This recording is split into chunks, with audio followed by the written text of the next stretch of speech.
Welcome back, Sebastian here. So just starting this week with a bit of news from around the motorsport world from the past week or so. So starting with Formula E, last week they released some viewing figures from the first race of season 10 in Mexico. And they announced record-breaking view counts. So in the United States, 3.0 million viewers watched the first race on CBS, which by the way is almost double or triple even what the F1 races usually get. So they basically would say that the Formula E race, this data is from Formula E, saying that the Formula E race got 3 times more viewers than an F1 race, which is very, very hard to believe. I generally don't really believe this data. And I think they even said that each person had to watch for at least 1 minute. They probably were watching the NFL game. Then the program changed to the Formula E race, and then they turned the TV off. So, yeah, not really super believable numbers there. And then in the UK, a 29% increase. I didn't even finish writing increase there. Well, in UK viewing figures, and I believe last year, most of the races weren't even on TV in the UK. They were on the Channel 4 YouTube channel. So really hard to see what they're exactly compared to. And of course, with the UK in particular, they have moved on to the TNT Sportsnet, or basically TNT in the UK, which is of course a pay-to-watch channel. So of course there was a lot of controversy leading into the season about how that was going to work out. And of course, apparently on the Voice podcast, Sam Smith said that the actual viewing figures were pretty atrocious from the UK. Of course, we don't really know what those exact figures were. Finishing up some other Formula E news. So McLaren Formula E team has committed to using Nissan powertrains for the remainder of Gen 3's the last 2 seasons, season 11 and season 12. I think decent move. I think obviously switching powertrains wasn't really a realistic option. Likely it would take quite a while to kind of get used to working with that new powertrain, and they'd be a fair step behind, especially for the season 11. And I think the Nissan's been much closer to the front. It's always been very good in one lap pace, but this year especially, after Rowan's podium in Diriyah, I do think that the efficiency is a step up from where it was last year.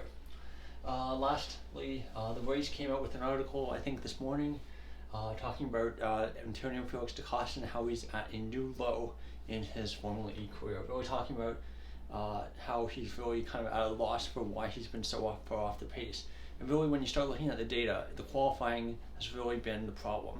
The race pace, it's hard to say because overtaking has been so hard to start the season, but his problems are really starting in qualifying, and then they just get exacerbated from there. So hopefully, I like da Costa. I hope he can turn it around in the coming races. So a couple of big Formula One extension news. So both Charles Leclerc and Lando Norris have signed extensions to stay with their respective teams. Leclerc, it's unknown term. Actually, both of them it's unknown term, which is a bit of a anomaly. Usually, we have a pretty clear idea about after the contract's signed about how long the contract is. This is the kind of thing that Lance Stroll usually gets, where it's an unknown term. But one of the rumors I read online was that it was until 2029. Leclerc, and I haven't really seen anything for Norris. It's possible that for both of these contracts, there's a lot of performance clauses, exit clauses baked into them, so that should the new regulations in 2026 go pretty badly for either Ferrari or McLaren, they have ways to kind of break those contracts and get out of those contracts.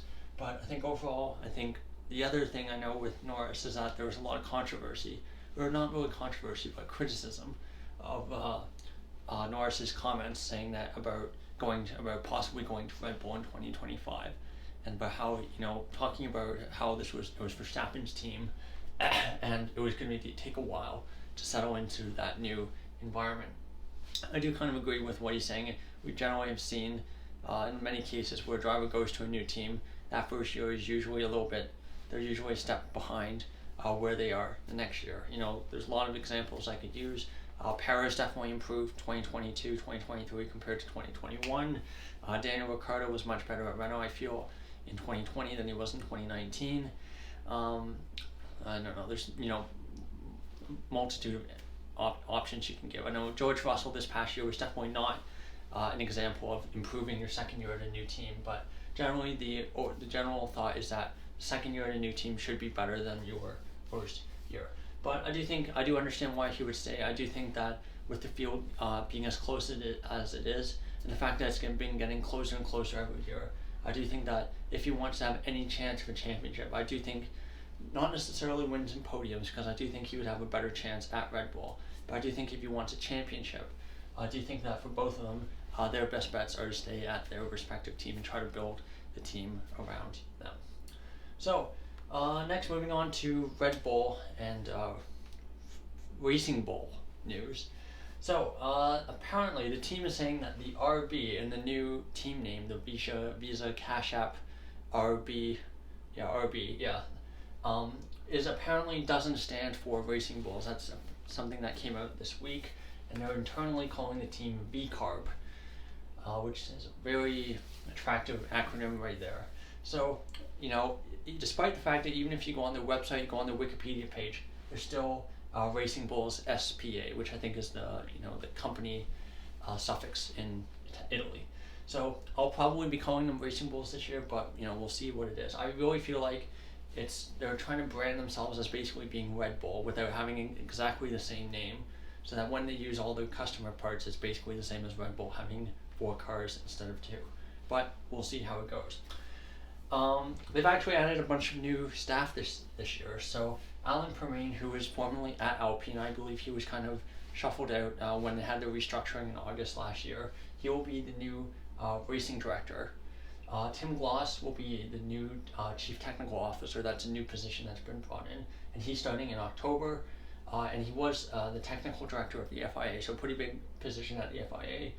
And then lastly, Guillaume Catalani will be deputy technical director under Jody Eglinton. So 3 new faces coming into Racing Bulls this year. So it'll be interesting to see how things go for them.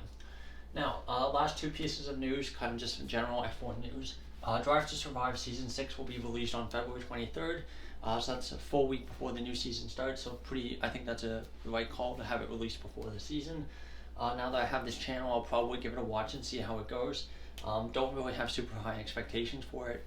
First season I honestly quite enjoyed, but I think Season 2 and Season 3, with the last one, which were the last ones that I watched, weren't particularly good. So not super high expectations, but we'll see how it goes.